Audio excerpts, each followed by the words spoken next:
My name is Claudia Peterson, and I'm here to just tell my story about what happened to my family living downwind.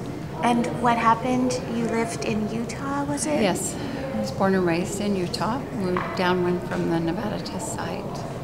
My parents have been there since 1950. And the testing started in about 49. And what did the people who lived there know about that at the time? Well, all we knew is what the government told us. We were told that we were lucky we got to participate in this little bit of history, and that we should be proud and patriotic that it was happening in our part of the country. We were told that we were safe. We did duck and cover things at school. They came and passed out potassium iodine pills before tests instead of after them, though. Now we found out later.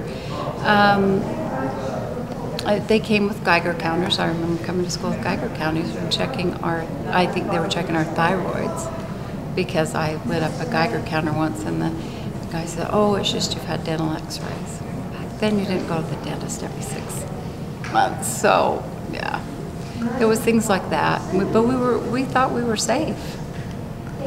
You know, your life is good, you think nothing's going to happen, just like a lot of things, but the sheep started dying. All the neighbors' sheep died, and there was a lawsuit over that, and there was talk about that. But then, and I had a couple friends that died in elementary school and in high school. One of my best friend's mother died when we were seniors in high school. People started to talk about the deaths, the leukemias, and all the other illnesses. And we all at that time thought, well, maybe some of us have been affected, but we didn't know who or how or when, till I married my husband, and his mother was going through a suit with the government about the uranium miners. And we got some declassified information from them that talked about, they knew those uranium miners were all going to die of lung cancer. They knew 6 months after they entered the mines that they were all going to die of lung cancer. Chose not to tell them because they needed the uranium. That started the whole process for me. I started to research, study, look into things, and then my father got ill. 3 years after he died, our little girl was diagnosed with cancer, and at that same time my sister was diagnosed with cancer. Well, being a downwind Mormon, Utah, we do genealogy. I have no cancer anywhere, whether it was missed or not, in any of our genealogy. My mother comes from a family of 11 children. She's the oldest. I still have no aunts, uncles, cousins with cancer. Was there some point where any doctor said to you, this is why, and you were able to find a study or anything? Well, my father's doctor said his brain tumor was probably fallout. I mean, he told us at that time. Did he report it to the Center for Disease Control? No, there wasn't any reporting anything at that time, and it was still kind of, you know, you had to prove it. The burden of proof was on the victims, not on the government to prove they hadn't. When our little girl was diagnosed, we had to go to Salt Lake for her chemotherapy. We drove to Salt Lake every week, and her hematologist brought it up to me, because her oncologist told me we could never prove that it was fallout, because I knew the minute she was diagnosed it was from fallout.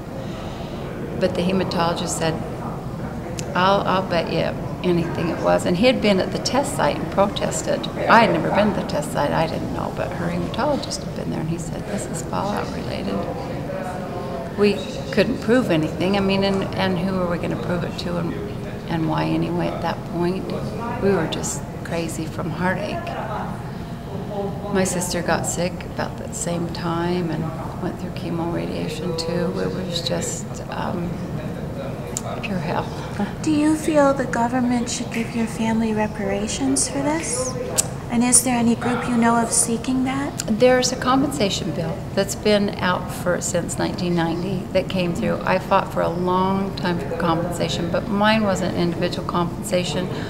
I felt like the U.S. government, because to be fair, who would they compensate? It went everywhere. The whole United States, if you were alive at that time, should have been compensated, because who knows what's gonna happen to you. I felt like they needed to pump money into the communities for health care, screening, and education.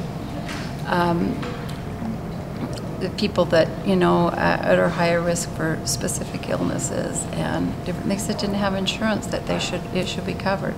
That was my big fight. And we did finally get that passed. It was on an amendment to the compensation.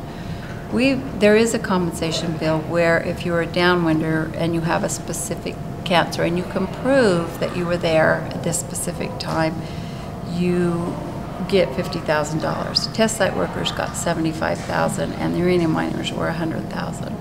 So we're devalued once again.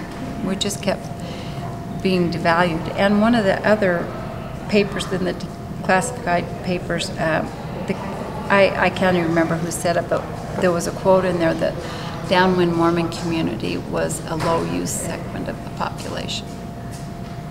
So we were considered expendable and that we wouldn't make a fuss. It's tough because I still live in Utah. I'm still Mormon, and Mormons are very patriotic, very family-oriented. We believe in following the laws of the land and doing things like that. So that part's been tough. I think the hardest part for me at first was I didn't want the community or people to feel like I was unpatriotic or that I was speaking against, you know, my government or my religion. Somehow along the way they got mixed up. So that's been tough. I feel quite isolated in Utah. People come to me when they want help with the compensation or they want money because they've got loved ones that are sick, and I help them fill out paperwork, but they don't want to write congressmen or senators, and they don't want to protest. They don't want, you know, to be seen in that light. And we didn't receive any compensation. My family didn't, but I don't know, short of compensating everybody, it would never be fair anyway.